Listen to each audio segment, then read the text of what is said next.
అందరికీ నమస్కారము. మీ పెద్దమ్మను. నేను సుక్కకూర పప్పు వేస్తాను. ఇగో ఏ విధంగా చేస్తాను అన్నది చూడండి. ఇగో పప్పు ఉడుకుతుంది. ఇగో పప్పు ఉడుకుతుంది. ఇగో పప్పు ఉడకబెడతానా, 2 సీటీలు తీస్తా. ఇగో ఇది పోజ్ చేస్తా. పోజ్ చేసి పప్పు కుమ్మరిస్తా. ఇది పోజ్ చేస్తా. కోసులకు ఒకటి మెంతెం కూర, ఇగో పచ్చిమిరపకాయలు, సుక్కకూర. ఇగో కుక్కరు విజిల్ పెట్టుకున్నా, 2 సీటీలకు పప్పు అయిపోతుంది. ఇది పోజ్ చేసుకుంటా. ఈ కూర పోజ్ చేసుకుంటా. సుక్కకూర. గ్యాస్ ముట్టించిన నూనె పోస్తానా. ఆవాలు, కొంచెం జీలకర్ర, ఎండిన మిరపకాయలు, కరివేపాకు,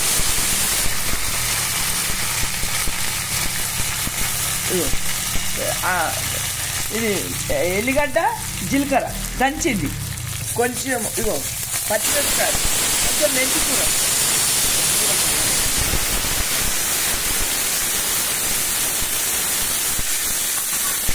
పప్పుల పసుపు వేసిన, ఇలా కొంచెం పసుపు, ఒక షేక్ పోసుల,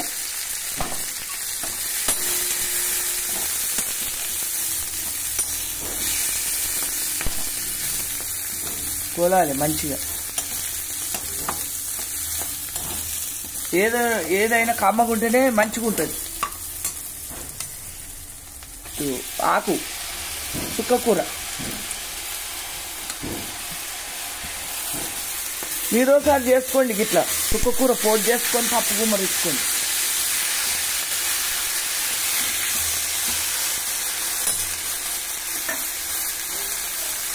కొంచెం ఉప్పు, ఎండిన మిరపకాయలు, పచ్చిమిరపకాయలు సరిపోతాయి కారం.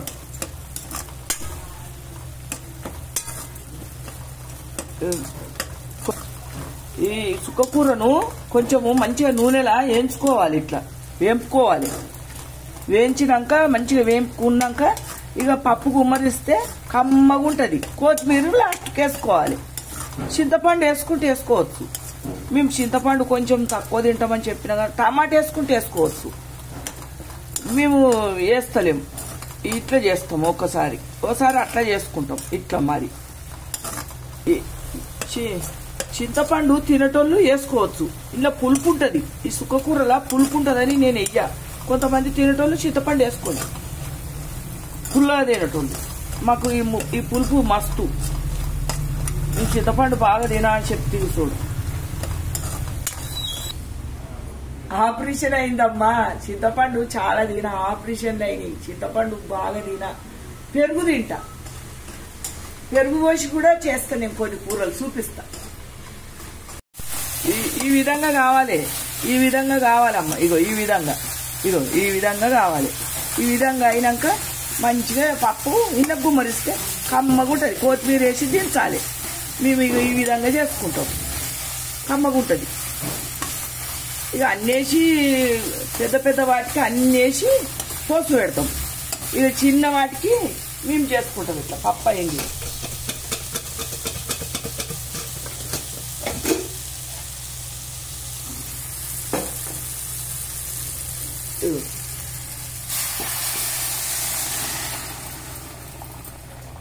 ఇప్పుడు చూస్తా పప్పు కారం పడుతుందా. కారం మస్తు. ఎండుమిరపకాయలు వేసినా కదా, కారం మస్తు. కొత్తిమీర వేసి దించుకోవాలి. ఒక 5 నిమిషాలు అయితే పప్పు అయిపోతుంది. మీరు కూడా ఈ విధంగా చేసుకోండి. తొందరగా అయిపోయింది. 10 నిమిషాలలో పప్పు వేసేసిన.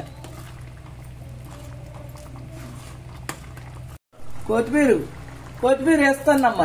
కొత్తిమీర నేను ఇట్లా కూడా చేసుకుంటా. దబ్బ మా బిడ్డ స్కూల్కి పోతుంది. మా మనమాడు స్కూల్కి పోతాడని ఈ విధంగా దబ్బనే చేస్తా. పప్పు ఎంత కమ్మగా అయింది చూడు. ఈ విధంగా చేసుకోండి. మంచిగా ఉంటుంది, కమ్మగా ఉంటుంది, నోటికి రుచి. అయిందమ్మా, ఇగో సుక్కకూర పప్పు అయింది. ఇగో ఇగో ఇగో సుక్కకూర పప్పు. కారపొడి వేసుకొని నేను ఎండుమిరపకాయలు పచ్చిమిరపకాయలు వేసిన, 2 కలిపి కాంబినేషన్. ఇగో ఏదైనా కమ్మగుంటేనే పోతుంది నోట్లకు. కమ్మ చేసుకోండి.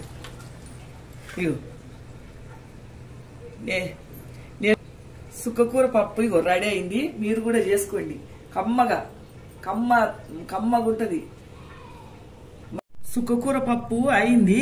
ఇగో మా మన్మనికి తినబెడతాను. కమ్మగుంటది. ఇగో ఈ విధంగా చేసుకోండి. అన్ని అన్ననే వేస్తే అదో టేస్ట్, ఇదో టేస్ట్ ఉంటుంది. ఇగో ఈ విధంగా చేసుకోండి.